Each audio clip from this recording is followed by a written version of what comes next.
Why, hello everybody, this is Bisu Dagger, and I will be casting another game for you. I hope you guys are all excited as we are going to be watching Sky 2006 Pro League Round 2 on the map. You guessed it, Longinus. It is going to be Bisu versus Iris. Now, Bisu versus Iris is a great historical matchup. Their rivalry is one of the best because Iris has 8 wins and 9 losses. His best win streak is 2 wins. His worst lose streak is 3 losses. Now here we go as we watch CJ Entis Iris versus NBC game hero Bisu.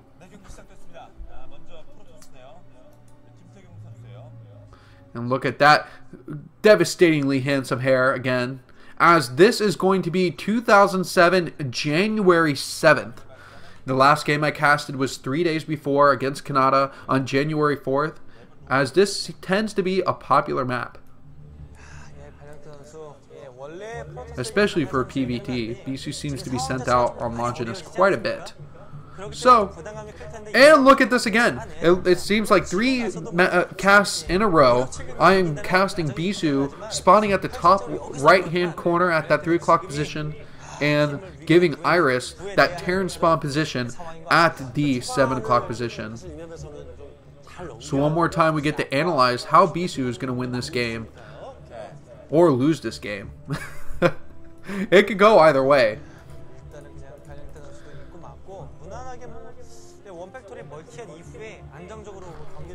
So Bisu's opening is to put a pylon in front of his mineral patches here, and I don't know what the advantage is of putting those putting the pylon right there. It looks honestly like a manor pylon.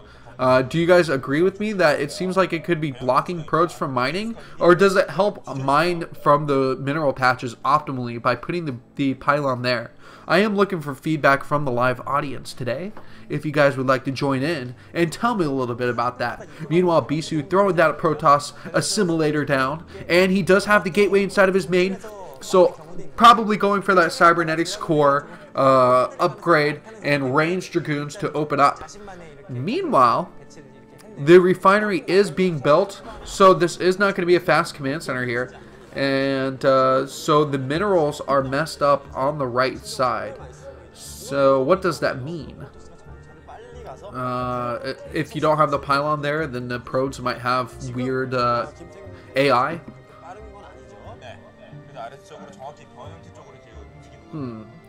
So is the gas. You need 4 probes on the gas on the 3 o'clock. That's pretty interesting. I did not know that. There's a lot of facts I could learn about these old maps. And thank you to the historian inside of the Twitch chat.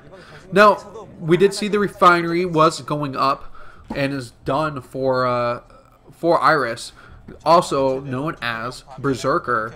And that means that he will be getting that factory before he does expand.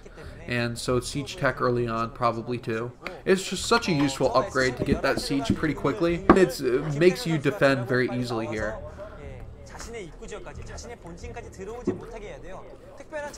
Now I hope you all are having a great day as you watch this video.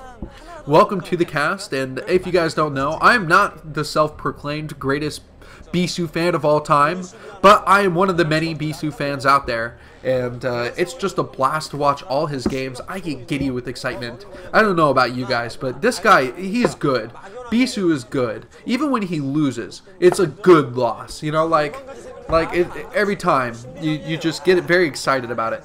Only in 2010 did I feel like it was really hard. It was actually, I think, late 2009 to early 2010 where it got really hard to watch Bisu because he had this slump period that just was like, Cal became the best Protoss in StarCraft for like 5 months. He even went to like the World Cyber Games in place of Bisu and Stork as the representative Protoss. Back when World Cyber Games actually meant something, when you got to qualify in Korea and go to it. And so, you know, that was a very hard time to be a Bisu fan because it was so sad to watch him not be #1 or #2, but drop down to like top 5, maybe. And Cow became best Protoss. I'm not quite sure what that means. I don't know who Cow is. And maybe you're going to have to explain that to me a little bit better here. And such a weird opening. Now, Kanata did the same exact rack supply depot opening, but actually blocked off the natural. So that way he could expand there if he wanted to. But instead, Iris is just blocking off his main choke point and staying very defensive. So maybe he's going for a one base. Okay, well, there's a command center being built. They just revealed that to us. So eventually he is going to have to push out and maybe make a new wall. Very odd decision making by Iris, who probably saw Bisu versus Kanata's game. If he was doing any studying, obviously he would have been able to see that.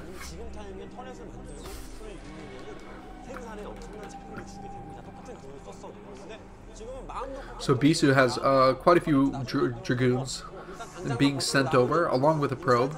That's not going to be too much. And now look at the position of that bunker. Without range on those Marines, can they even hit decently across that little cliff? I don't know. I don't like this build by Iris. I'm not sure he knows what he's doing either. But sometimes Terran players can luck out by doing bullshit builds and still win. So, I'm not going to call anything too early. He does have the command center out. Bisu did take his natural base too, so he's got the additional nexus there. And it's going to be 2 base versus 2 base economy.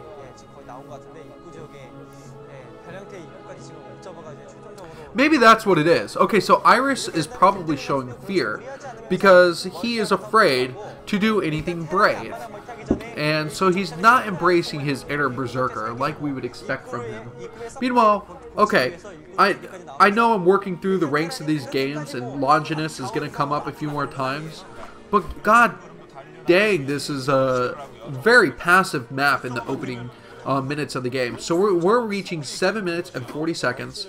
And now this siege line is actually pretty intimidating. The observer got a nice little glance as they just formed a brilliant line of defense there at the natural base for Iris. And it looks like gateways are going to just be dropping down. Reaver Tech is not something that Iris has to be fearsome of quite yet. And I would like to see Bisu get a little bit more harassment done in this game versus the last 2 games on Longinus and these PVTs, where 4GG just, stopped his shuttle harassment, and then Arbiters didn't really do too much in the way of harassment until the end of the game, but that took Bisu 30 minutes to get to. So,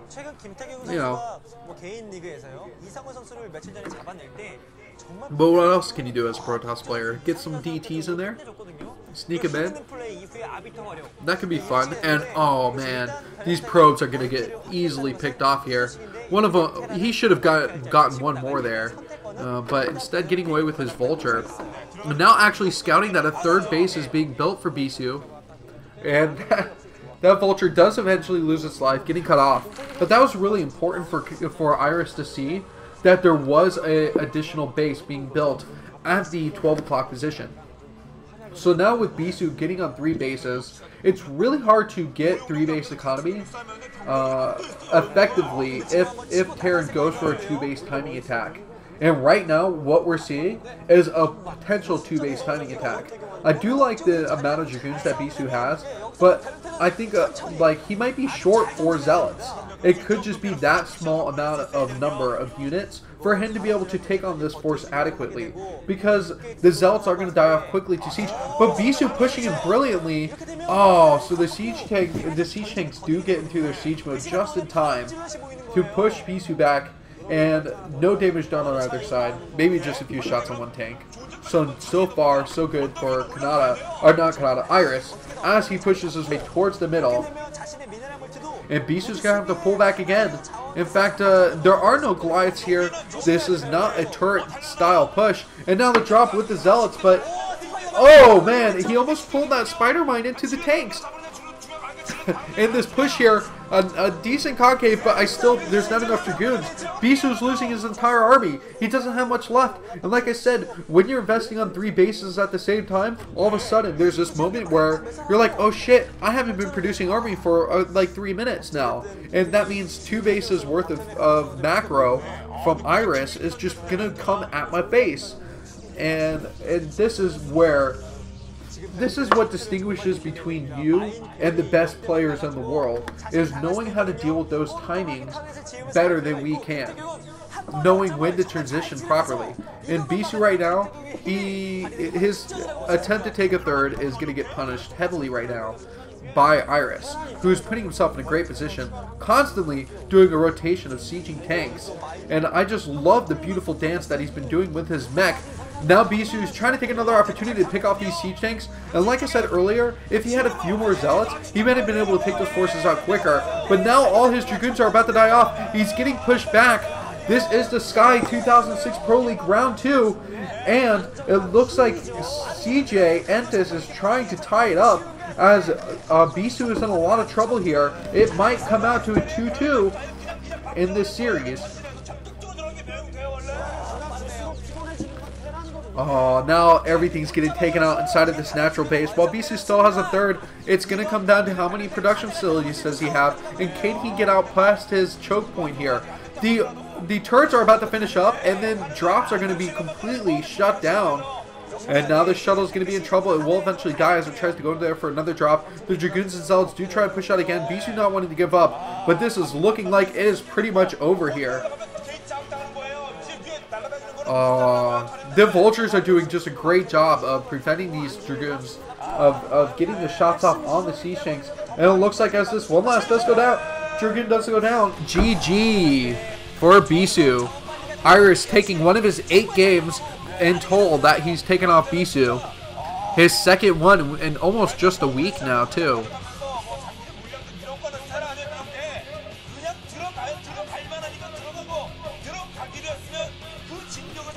Alright, that's the end of that game.